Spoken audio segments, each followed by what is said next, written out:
Grr, arg. Hey guys, welcome back to another edition of the Mixtape Podcast, a podcast dedicated to discussing film from a writer's perspective. I'm your host for this time around. My name is Marcelo Inestrosa, joined as always by my fellow co-host, Dean Stark. And on today's edition of the show, we'll be talking about the 2013 film Oculus, written and directed by the horror master himself, Mike Flanagan. So, as I do every week, I will kick it over to Dean so she can take us through this film. Oculus was also written by Jeff Howard. And if you don't know what Oculus is, I'm going to tell you. A recently released inmate from a mental asylum learns from his sister that the murders he was convicted of committing were actually orchestrated by a supernatural entity. So the opening scene to Oculus is we meet Kaylee and Tim, and they're 10 and 12 years old, and they're running around in their house at night, and they're afraid of something. And Kaylee turns to see her mother with glowing eyes. And at first I thought, oh, glowing eyes, right? But the entities in this movie, they actually have mirrored eyes. So everything is reflected in their eyes, light included, which is why it looks like it's glowing, which again is a testament to Mike Flanagan because he's a horror god. Anyway, and what is this? So they're out of their minds, scared, and then a man walks up to them with a gun. And that's it. We don't know what happens, but that's kind of the introduction to the film. What did you think? What did you think of it as a setup? I really like the setup to this movie. Mike does a wonderful, wonderful, wonderful thing. And the two child actors are cornered in the hallway, and a gun is pointed at the younger version of Karen Gillan. Mike does a great shot where you see who is actually pointing the gun at the younger version of Karen Gillan, and that happens to be the grown up version of her brother, which I thought was outstanding. I really, really like the way that Mike started out this film, framing it in the past and then pushing it to the present. The entire movie is back and forth between 11 years ago flashbacks and now. He does such a good job with that. Yeah, he does. Because the one thing that you're told as a screenwriter not to do, don't do flashbacks. For some reason, Hollywood doesn't like flashbacks. It's like this fucking unwritten rule. And you know what Mike Flanagan's done? He's like, well, fuck yeah. Half the movie's going to be a fucking flashback, bitches. And he does it with absolute grace. And I just think it works on so many levels. So now we meet Tim, and it's 11 years later. So he's now 21 years old, and he's in a psychiatric facility. He's going for he's having an interview like to get out, to say that like he's all better, he's not going to do it, like he's not a danger to anybody. And then we meet adult Kaylee, and she's at an auction house for a full-sized creepy mirror. That's the end of the scene. The scene introducing Kaylee's older brother and saying that he is in a mental institution, and it's a really good setup because you're wondering, why the fuck is he in a mental institution? Is he suffering because of the thing that they went through when they were kids? And how come he's the one that ended up in a mental institution? So I really like the questions that Mike poses in just the first two scenes of this movie, and he does such a great job with it. The other thing that I love about this second scene, when we get the introduction to Karen Gillan's character, Mike does a great shot of her just walking into this large room, and as she walks, her ponytail goes back and forth. I love that shot for some reason. I just love it. I love shots from behind, like the camera pacing behind an actor. I don't know why. I just really like it. It's funny that you bring up, like, why did it affect him and not so much Kaylee? So when people have, like in real life, when people experience something paranormal or supernatural, you can go of one of two ways. One, you could say, nope, that didn't happen, I'm making it up, and go on with your life. Or it could make you into an absolute believer. Yes, that absolutely happened. With Kaylee, she went down the right road, which was that absolutely happened. I need to get to the bottom of it. With Tim, he was like, nope, didn't happen, made it up in a psychiatric facility. And I love that just the opposite that they are. And it creates so much conflict and drama between them, which we will now see. So, up next, is Tim is released from the psychiatric facility and meets up with Kaylee. Kaylee comes to pick him up, who says to like the first thing she says is, "Hi, how are you? I found it." And we only have a few days to keep their promise. Remember our promise and kill it. And Tim is standing, he's literally 2 steps out of the fucking psychiatric facility. And she's like, "Yeah, I found it. Yeah, we're gonna do the fucking mirror and this." And his face is just like, he doesn't say it, but he's like, "Do you know that I went away for years?" Because I was trying to convince myself that this wasn't real. But yeah, he's just fucking terrified. What do you think? The other thing that I found very, very interesting about this movie is that people handle trauma differently.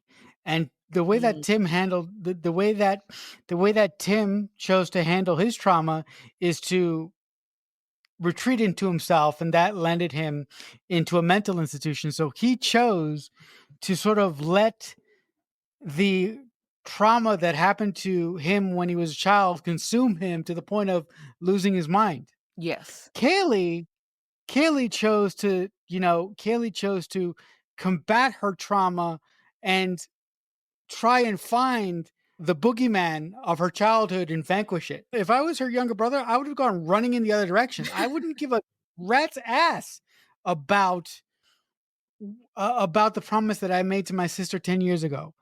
I'm a bit like Kaylee. Like, I go in the direction of research until I go absolutely fucking mental and do something stupid. So I really connected with what she was doing, which is probably not a bad thing, as we will find out.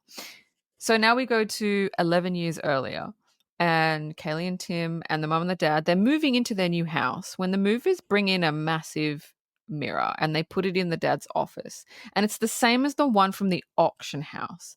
And then Mike introduces the mum and the dad, and they have a really close, really loving relationship. And he sets that up because it just goes into the opposite direction. But he needs you to know that these people love each other. They don't fight. They banter. They're really cute together. In order to kind of rip it away.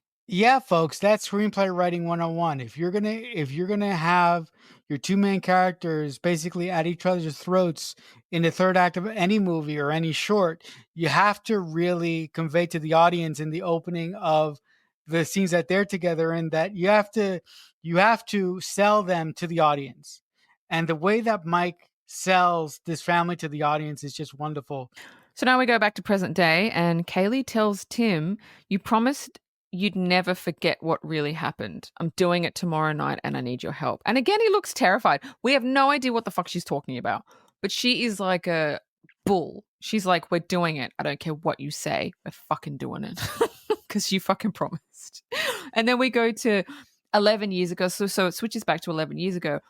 And it's at night, and the dad comes downstairs in the middle of the night, nobody else is awake. He gets a drink from the kitchen at night, and he walks past a hallway, and there's a woman in the hallway with the reflective kind of glowing eyes. And he looks, and then he looks away, and then he looks back, and she's gone.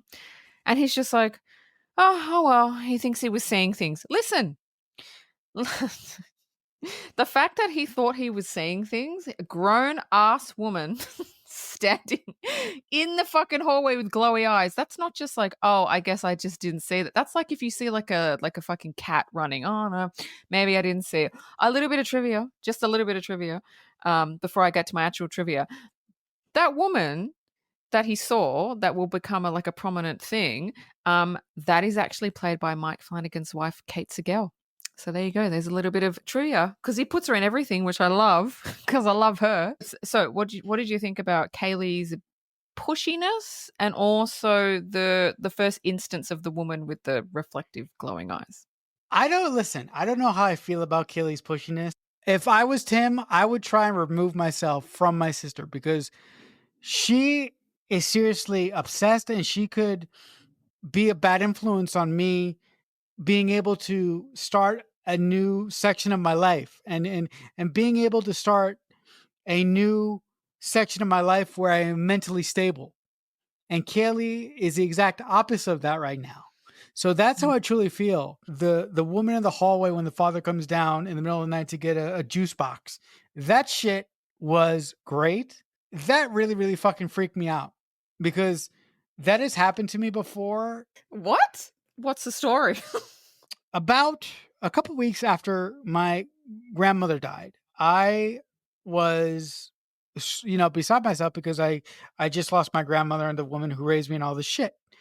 And I remember getting up in the middle of the night, going over to the kitchen to get to get a bottle of beer because I was thirsty and I I was miserable and I wanted a drink. So I go in, I go into the kitchen, get a bottle of beer, I turn around, and for a split second, when I turn around, I see the image of my grandmother who just died. And for the life of me, I don't know how I didn't jump out of my skin. Oh my god. And I don't know how I fucking didn't drop the bottle of beer because I was holding it in my hand. But the second I saw my grandmother, I was like frozen. Oh my god. And I turn, I see her, I freeze, I blink, she's gone. I I take a minute and I go, huh. And I just walk back to our room. I lay down and go to sleep. It was it was Oh my god. You had exactly the same reaction as the dad. it was the most surreal, strange thing that could ever happen to a non-believer. Oh my gosh, Marcelo, that's the best story you've ever told on this show. Shall we move on to the next scene? Okay, this scene, fuck this scene. Listen, when I was watching this, I sent Marcelo a message and said, fuck this. Not that I hadn't seen this movie before, because I had, but like I've forgotten about this scene. Fuck you, Mike. You're a genius. That's all I have to say. Okay.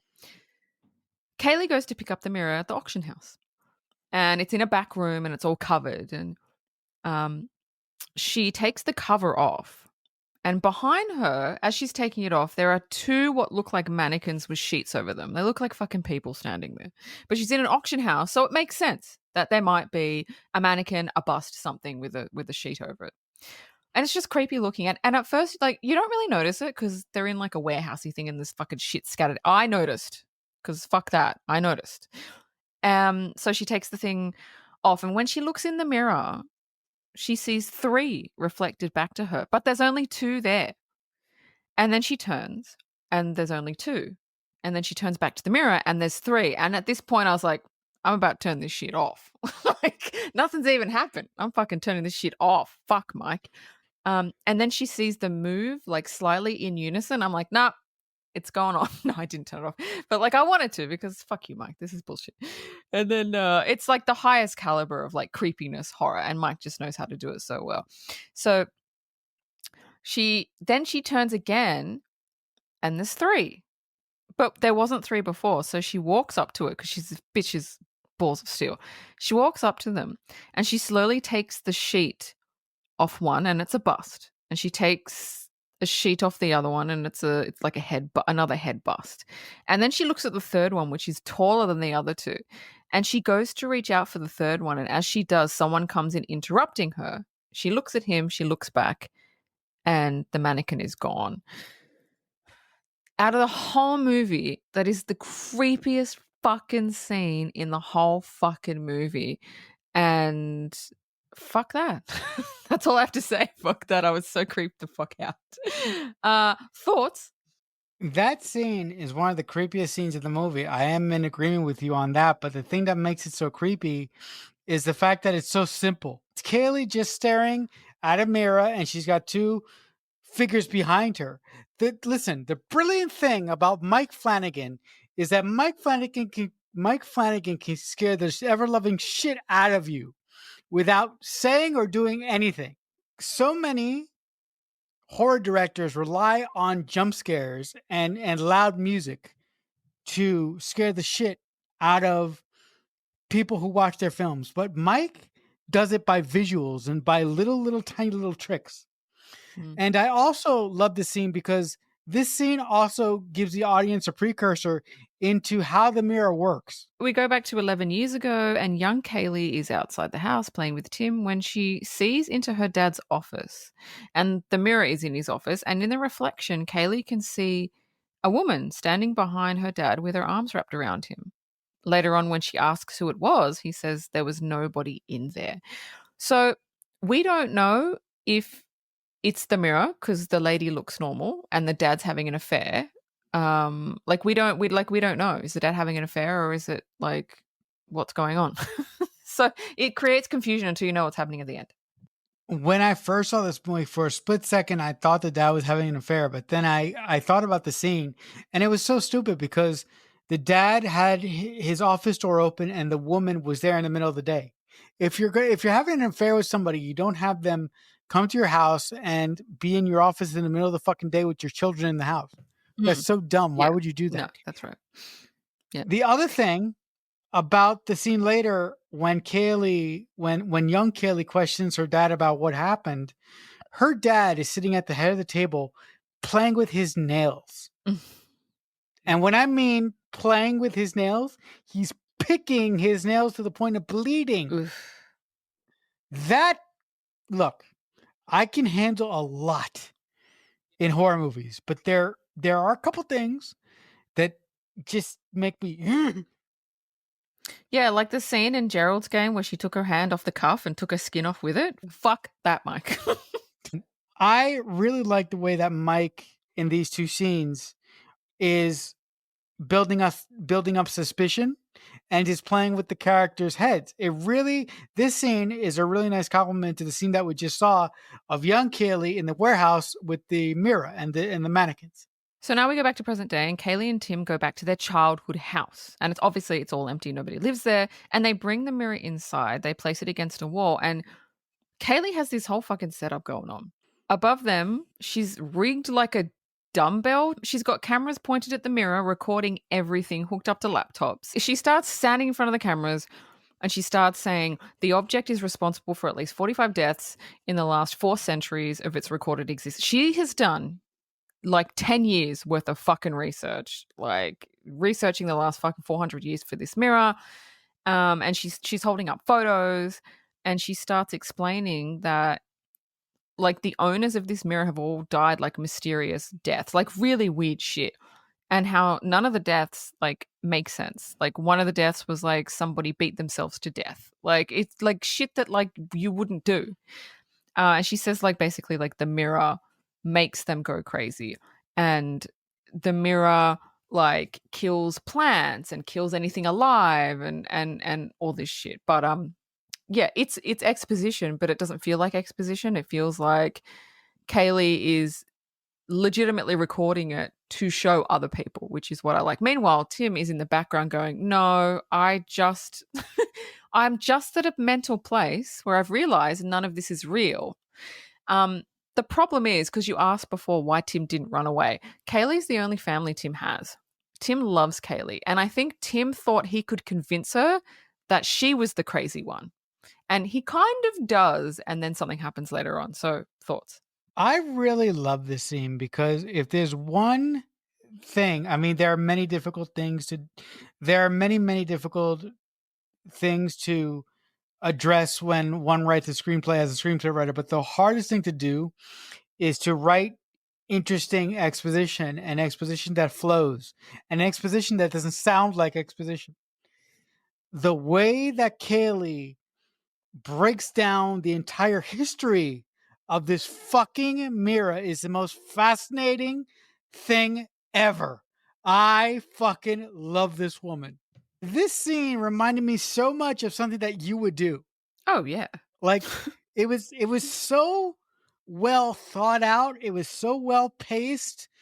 The energy of the scene didn't actually slow down at all. And I love, like you said, while Kelly is doing this and breaking down the entire history of the mirror, Tim is standing in the background and you're like, how is he going to convince her that none of this shit is real? How is he going to give her some peace, or how is he going to disarm her Mm, away from this belief that the mirror is evil?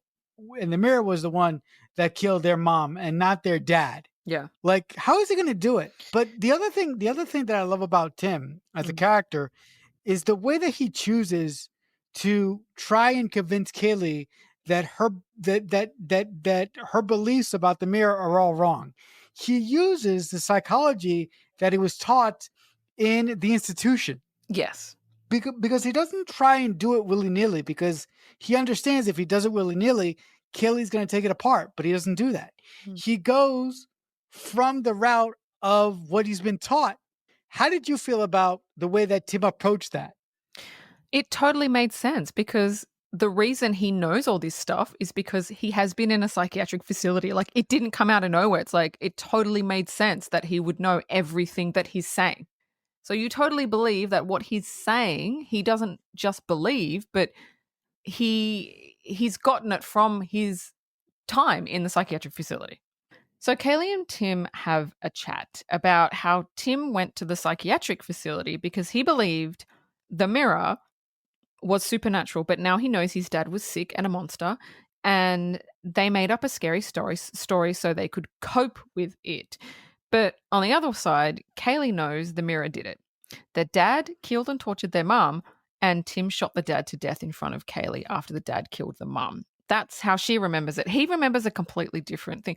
That's the thing with traumatic events, you can create memories and believe that they're real, which is fucking scary. But we also learned that the mirror can't actually be smashed because the whole time, look, I bet Mike was writing this and somebody probably came up to him and went, "Why don't they just smash the mirror?" And he goes, got to come up with a way that the mirror can't be smashed. So we go to a flashback and we see the kids trying to destroy the mirror, and it just like it can't be destroyed. Like it'll show you why later, but it's not that it can't break. It's just that the mirror does something to your psyche where it's like you don't break it. It's really cool. It's really cool. So that's it. That's that scene. Thoughts? I really like the conversation between Tim and Kaylee because both of them have created revisionist history for themselves. They both of them remember the night extremely differently. So I love that. Yeah. Yeah. No, I do too. So 11 years ago, we go back to the flashback, and the dad is in his office and he's on his computer when he removes a band-aid from his finger because, as Marcelo said before, he was scratching at his finger and it was bleeding. And then he keeps typing and then he sees that the band-aid is back on. So, like, he never took it off. He then looks to the floor and there's all his books are on the floor from his shelf. And he calls the kids in and tells them to keep out of his office, and they're standing there. They're like, "Why would we do this? Like, we weren't in the office." And he's like, "Yeah, well, I can hear you like in here at night, so like don't." And then he just shuts the door on them. And you're just like, "Okay." And you believe the kids. The kids are like, see, this is the thing. Marcelo knows that I hate how kids are written in movies because they always write them as brats and I just want to strangle them. But Mike writes kids in a way that you can connect with them and you don't fucking hate them. And I love that. Here's the thing Mike writes kids the way that Spielberg writes kids. Yes. Yes. Yep. Spielberg and Mike don't treat kids like they're imbeciles. Yes. I got really uncomfortable when we see Kaylee and Tim's dad losing it in the flashbacks because it's a real trigger for me when I see parents being really, really bad to their children. Yeah, no, me too. So we're now back in the present, and Kaylee mentions that plants around the mirror wither and die, as did theirs when they were living in the house when they were little. So she's placed like plants periodically like around the house to prove this fact. And it also makes animals sick because she believes that it killed their dog. So she got a dog to prove it. And I'm like, Kaylee, dude. I mean, the dog's fine. The dog's fine. It got away. But I was like, come on. Dude. That's something that I wouldn't do. I wouldn't put an animal in harm just to prove my point. So my similarities with Kaylee stop there. But thoughts? I really appreciated that Kaylee was like kind of the only one that saw the effects that the mirror was having on her father. And I really like the fact that she took it upon herself to prove that if you put certain things around the mirror will kill them. Kaylee is kind of the only one that's trying to work the problem and solve the mystery. And her brother, both in the present and the past, is sort of like a passenger. People's minds don't automatically go supernatural paranormal. They think logically. So now we go to 11 years ago again, and the dad buys a gun and he says it's for protection. But the mom, Katie Sackhoff, is like, yeah, I'm not into it. And they have a little bit of a tiff and she goes to leave the room and she hears her husband say grotesque cow. And she stops and she turns around. She goes, "What'd you say?" And he was like, "I didn't say anything." And you believe him because he's so like nonchalant about it. She's like, okay. So later on, she hears the dog barking in front of his office doors and she hears him talking to someone inside. He opens the door and she asks who he's talking to, and he says, "No one." Then they begin to argue.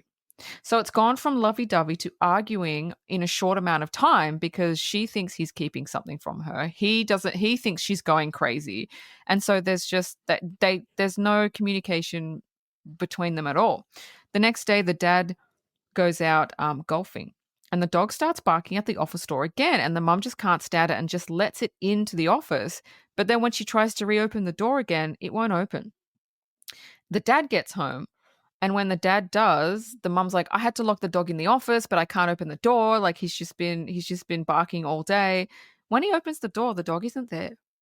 And then we switch back to now, and Tim says, "No, what you remember is a false memory. What actually happened was we took the dog to the vet and he passed away because he was sick." So every single memory that Kaylee is saying, Tim comes back with, "No, you're remembering it wrong. It's false." And so by this time, you're sitting there going, well, who remembers it correctly? Is it Tim that remembers it right? Or is it Kaylee that remembers it right? And you're kind of not sure until the end. And I love that because you don't know what really happened. Is Kaylee crazy or is Tim crazy? I love that. I tend to go with with Kaylee on this one because I trust Kaylee more than I do Tim. This scene was so sad and so depressing because, like I said before, Mike did such a good job at really showing us this family unit being really happy and lovey dovey at the beginning of the film that I bought into the marriage between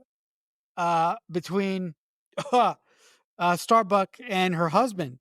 So when they start to tear apart at the seams, I feel really sad and really pissed off. Yeah, no, I agree. So now we go to 11 years ago, and the kids hear their parents arguing again. And the father tells the mother, "You're hearing things and going crazy." And she yells back, like, "What's going on? Who's in there?" And there's just this argument back and forth. Now, this is when the movie takes a turn. We switch to now, and Tim says dad was having an affair, but Kaylee doesn't, like, you don't want to believe it. Dad was having an affair, you don't want to believe it. And then the dog that she's got placed in front of the mirror starts like getting uncomfortable, like barking. And so Tim says to Kaylee, "Look, there's nothing that's happened to the dogs. The plants are fine. Like, we've been here for hours and nothing has happened." So Tim lets the dog out of the house. Thank you, Tim. Telling Kaylee, like, in a nice way, "You're crazy." And nothing that she has said happened. It's just a mirror. You're making up stuff to basically cover the fact that dad was a crazy person. And Kaylee, this is the first time that Kaylee starts to believe Tim. She breaks down crying because nothing has happened. This is literally like 45 minutes into the movie and nothing, like some creepy stuff has happened, but it's all just been kind of backstory. And so she's crying because maybe nothing did happen. Maybe it was in her head. Maybe this was her coping mechanism. And maybe Tim is right. So she kind of hangs her head and she walks back into the mirror room. And this is when it turns because she sees the two cameras that she had set up are now facing towards one another. And the plants near the mirror are now all withered and dead. And Kaylee's eyes are like, "Oh my God." And Tim, the ball has dropped for Tim. And he's like, "Wait, what the fuck? Nobody else is here. Who did that? We were only gone from that room for like a minute." Kaylee grabs the camera on the wall because she's got a camera mounted to the wall. And she plays it back through the laptops. And Tim and Kaylee see that it's them having the argument they had in like the hallway, but in the room with the mirror. And they can see themselves moving the cameras and moving everything around the room, but neither of them remember doing this. And then Tim realizes, fuck, it was all real. It was never in my head. And this is when the movie fucking takes the turn. This is when you go, okay, so Tim's done this as a coping mechanism, but what Kaylee has said has been right all along. And I love that. I love the fucking mic drop. No pun intended. But it was a fucking mic drop. Thoughts? I love this scene. Number one, because it's a great way for Mike to say, "Hey, Kaylee was right all along, and she wasn't really crazy." But if I'm being honest, at that moment when Tim and Kaylee realized that, oh my God, that entire argument that we had in the hallway didn't happen in the hallway, it happened in the room, and we did all this shit without even knowing it. I would have fucking ran the fuck out of the house. I would have run when I saw the ghost lady in the hallway at the beginning of the movie. So I don't know why they're still there. Everything that happens after the scene is absolutely insane in the best ways. Oh, it just ramps up from here. It goes from like kind of teetering, and then Mike's gone. Let's just fucking turn the volume up to 1,000. That's what he fucking Yep. does. So we go back to 11 years ago. Kaylee sees her mum staring into the mirror in the dad's office, not moving, like very creepy. And then at dinner, the mum is acting very strange and asks Kaylee to tell her about the woman she saw in the dad's office. And Kaylee's like, "Oh, I only saw her once. I never saw her again." And you know that she's kind of lying. And then Tim says he saw her last night. And so the mum goes into the office and sees the dad has scribbled Marisol, like a woman's name over and over and over with love hearts. And like she just breaks down because, of course, you do. When a force comes over her, like a weird, like I don't know. I just wrote down like a force comes over her, and she stares into the mirror and she sees herself, but it's not exactly her reflection. It's her reflection of her, but it's not the reflection that she's doing, if that fucking makes any sense. And so the reflection shows her cesarean scar that she's got opening up and everything kind of like intestines falling out. And then she screams. The kids come down and she turns and she tries to strangle them. So she's completely taken over by some force. She tries to strangle Tim. She chases them around the fucking house, and then the dad comes home and she tries to attack him, and he kind of subdues her. So thoughts? This scene was absolutely crazy. This scene was a tour de force acting performance by Katie Sackhoff. It was absolutely wonderful watching her slowly going from, oh, this woman is unstable. Oh, this woman is gonna need a doctor pretty soon. Oh, oh shit, this woman is gonna try and murder someone. It was absolutely terrifying watching her stare into the mirror and then watching her scar from her cesarean section open up. I was like, oh my god, that must be fucking painful as shit. Oh yeah. But when she turned around and went after her children, I was like, oh fuck, don't kill them. Please don't kill them. So we go back to present day, and Kaylee goes down to change a light bulb. Yeah, fuck this. Fuck Mike, fuck off. Fuck off, Mike. Honestly. Like next minute, it's like I can't even it was so quick. The editing in this movie is so good. It was so quick, blink and you'll miss it. And it looks like she's taken a bite out of the fucking light bulb, but doesn't remember doing it. And the shot that he uses is like this extreme close up of Karen Gillan's face. And then he pushes over to the side, still extreme close up. And it's like, you don't know what's happened at first. And then she pulls the light bulb back and there's like a bite taken out of it and blood everywhere. And you're like, nope, no, no, no, no, no, no, no. And then she takes this piece of glass out of her mouth. I'm like, oh my God, Tim, I'm going to kill you. I'm Tim. Mike, I've got Tim on the brain. Mike, I'm going to fucking kill you. Why? Why? And then Tim walks in and sees she's actually taken a bite out of an apple. So the mirror fucking gets in your head and makes you see things and feel things that aren't fucking there. Thoughts? This scene was the most grotesque scene in this whole movie. It was absolutely terrifying. Like Dean said, this scene is edited to perfection. It's just so wonderful to see the full effects of this mirror on full blast. Mm, I love the way that Mike does it mm, because at first you think that Kaylee's eating an apple, mm. but as the scene goes on, you're like, wait a minute. Look, this scene was masterful from a directing standpoint and even better from an editing standpoint. Yes, I agree. So we go back to 11 years earlier, and the dad is keeping the mum in a bed in their bedroom, And he's told the kids, no, you can't, she's sick, you can't see her. So, but they're running out of food. The dad hasn't gone shopping. They're running out of food and they don't know what to do. So they tell the dad, but the dad is busy staring into the mirror in a trance. He doesn't give a fuck. He's just looking into the mirror. Now, Kaylee goes to check on the mom and finds her chained to the wall, acting like a rabid dog.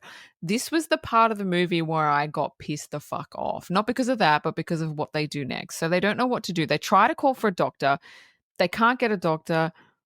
And then the kids go outside and they're like, well, we have to get the next door neighbor. So they go and they get the next door neighbor. Oh my God. You would think that if two kids come to you saying, something's wrong with our mom, something's wrong with our dad, legitimately, that this person would come over and want to come into the house and just make sure everything's okay. No, this fucking neighbor goes to the front door, is greeted by the dad, and the dad goes, oh no, everything's fine. Oh no, my wife is just about a bit sick. My kids are worried. And the neighbor's like, oh yeah, it happens. And then he just fucks off. And you're just like, I wanted to strangle that fucking neighbor. Sorry for the actor, but I fucking did because, like, are you? And that shit happens. I don't know why, but that if a child came to me legitimately afraid, I would storm into that fucking house. And then he closes the door and then he just gives his kids this fucking look. Like, I'm going to fucking kill you, so keep the fuck away from me. Oh my God, I just you feel for them. And that was the point of the scene. It wasn't to it was to piss you off. And it was for you to sit there and go, what the fuck are these kids gonna do? They're trapped in this house, they can't go anywhere. What are they gonna do? That scene really fucking pissed me off for the same exact reasons that Dean hated it so much. Because listen, the kids made the right move by getting out of the house. But the sure fact that that neighbor didn't come into their house was like, are you fucking kidding me? Are you listen to me. As a disabled person who has been in stressful situations before, that's been locked out of his fucking house multiple times, when I go to when I've gone to somebody for help, they've tried to help me the best way that they can. They don't fucking take me and walk me back to my door and say, "Stay here, you're fine." Are you kidding me? Listen. There are several ways that Mike could have handled that scene.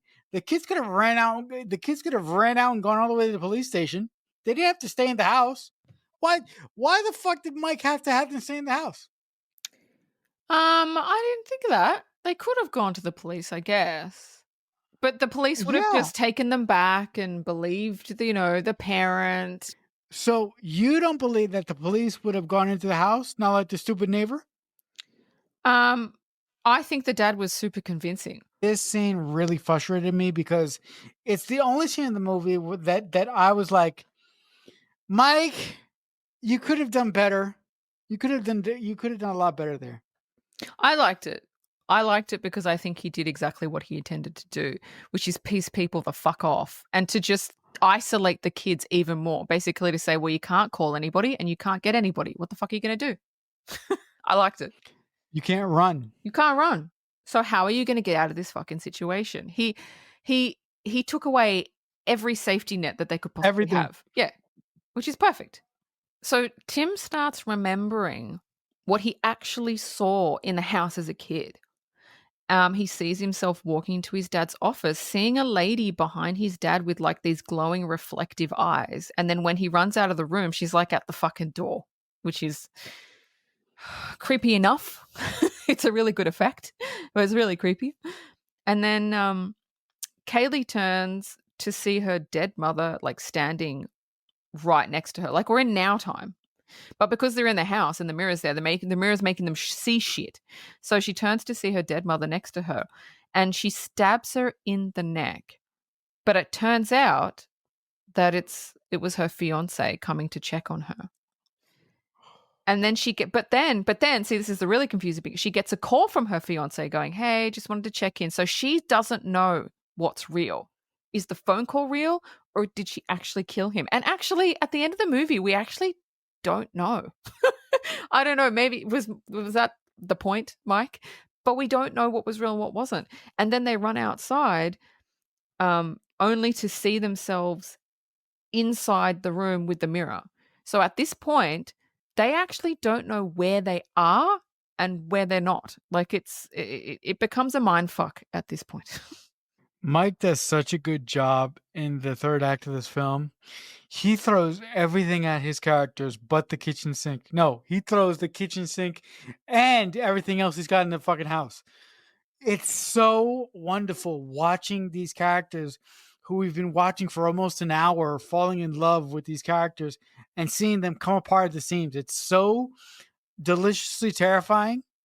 I felt so bad for Kaylee when she when she stabs Nathan Scott in the neck, and she gets and the next thing that happens is she gets a call from him. So like Dean said, we don't know if Nathan is dead or not. It's like so it's such Yeah. a mind fuck. Uh, It's done so well, and I like how Mike addresses something that I've had questions about, and something that Dina has had questions about all throughout this episode.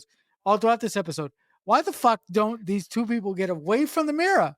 They try to get away from the mirror, mm, but it turns out when they try and do that, it turns out that just because they're outside, it doesn't necessarily mean that they're away from the mirror. yeah. Yeah. I don't if Kaylee knew what the mirror was truly capable of, I don't think she would be doing this. But I don't think she knew. But here's a question I have for you. Mm, I think that she did, and I think that she thought she could outsmart it. Do you know why I say that she did? mm. Because wouldn't she remember what the mirror did when she was a little girl? No, but the mirror when she was a little girl didn't do any of this bullshit. It just made her mum and her dad go crazy. That's the only thing she saw. But but she saw everything with the plants, right? And the dog, right? Yeah, yeah, the plants and the dog, but she never saw that the mirror could make you see things that weren't real. Oh, Like, there, yeah, there. yeah, she didn't Okay, know that you okay, could be in okay, one room but not realize you're actually in another room. That didn't do any of that shit. okay. Okay. So now we go to 11 years ago, and their dad loads the gun that we previously saw, and Kaylee says they have to smash the mirror. But when they walk in, they see the ghost lady who tells them, I told you not to come in here, and they're fucking scared shitless, so they run upstairs. Meanwhile, the mum is eating a plate, so she's gone completely fucking mad. And then she gets away from her chains and she starts chasing the kids around the house, and the dad ends up shooting the mum, being coerced by the ghosts of the mirror. They all kind of stand behind him.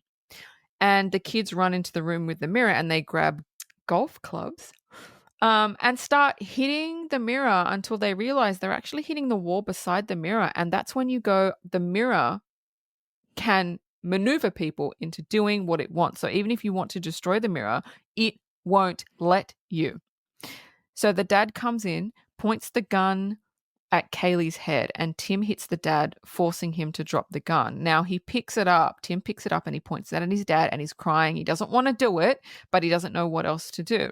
And his dad grabs the trigger of the gun, still pointed at him, and says, run, and then pulls the trigger on himself, and he falls down dead. The ghost people in the mirror are the ghosts of the people that the mirror has killed, and they're all there now. So that's their, well, it's not just random ghost people. It's all the, it's that their souls like go into the mirror and they're like lost souls forever. That's what I got out of it. This third act is simply amazing. I've been wondering for the whole movie when I first saw this movie, what the hell could have been so traumatic that Tim chose to block it out of his mind, and so traumatic that he ends up in a mental institution. And this final act of him being coerced to shoot his dad to save his sister's life, I'm like, okay, that's it. That's enough. This scene is so beautifully tragic. I love it so much. The fact that when Tim and Kaylee's dad die, all the spirits that were around him go into the mirror, and I love that these spirits. That I love the fact that the mirror is like the gateway to hell. Mm. If you think about it, Yeah. it's it's just so fucking creative. We're in present day. So Tim gets fed up. He's like, oh no, fuck this mirror. I'm sick of it fucking with me. He goes into the mirror room. Well, first of all, he sees himself standing in front of the mirror and he didn't even know he was there. And he's like, no, fuck this. He goes over to the kind of fail safe and he decides to trigger like the dumbbell to smash the mirror because the mirror can't stop it. It's going to swing into it and pierce it and the mirror's going to fucking be gone. He presses it. But after he does, he sees that Kaylee was actually standing in front of the mirror and it's hit her and she's dead. And at this point, you're just like, what? Only a few directors can get away, writers and directors can get away with killing their protagonist. But Mike does it very, very well. And then the police show up and he's screaming, it was the mirror, it was the mirror, it was the mirror. And we see in the house, Kaylee is standing with the rest of the lost souls. Now Kaylee's soul is trapped in the mirror forever. I would like an Oculus too, with Tim trying to find out how to get Kaylee's soul out of the mirror. That's what I would like. I've seen this movie twice. Both times I cried at the end of this movie. I love movies that lets the bad guy win. Most movies that let the bad guy win don't have lovely, intricate characters that you actually care about. But Mike has done such a good job. Mike has done such a good job in making you care about Tim and Kaylee that when Tim releases the dumbbell and it actually goes into Kaylee because Kaylee was standing in front of the mirror, I'm like, the last shot of this movie is Tim walking outside being arrested by the police and him saying, I didn't do it. I didn't do it. It was a mirror. I love the reversal of the final shot of this movie because for the whole movie, almost the whole movie, Kaylee was the one that says, something's wrong with the mirror. We got to fucking kill it. And now at the end of the movie, Tim is the one that says there's something wrong with the mirror. It killed my sister. So I love the character reversal that Mike gives us in the final scene of this movie. I just think it's fucking fantastic. And this whole movie is such a fun time. I'm so glad that Mike Flanagan is actually a horror director who actually gives a shit. He respects the genre. That's what he does. Thank you. That's what I was looking for. Can you say it again, loud and clear for the audience? Mike Flanagan respects the genre of horror. That's why we love him. Do you want to go to your trivia? Sure. First up in my trivia is this was filmed in 24 days. It's so weird when when long ass movies are filmed like within a month. I'm like, how? What? How? But I guess there was only a couple of locations. So, Okay. it wasn't all over the place. Right. The studios initially wanted Mike to film it as a found footage, but Mike was like, yeah, no. Oh, what? That is such a bad idea. Oh, of course it is. You'll like this. Karen Gillan was Mike's first choice because he was a fan of her work in Doctor Who. Yes! Amy Pond for the win, bitches! Sorry, go ahead. Okay, the last piece of trivia, which is like my favorite. The mirror that was used was also used in Mike's other films and TV shows, including it was in Gerald's Game, it was in The Haunting of Hill House, and it was also in Doctor Sleep. What? Yeah. I love Oh my that. god.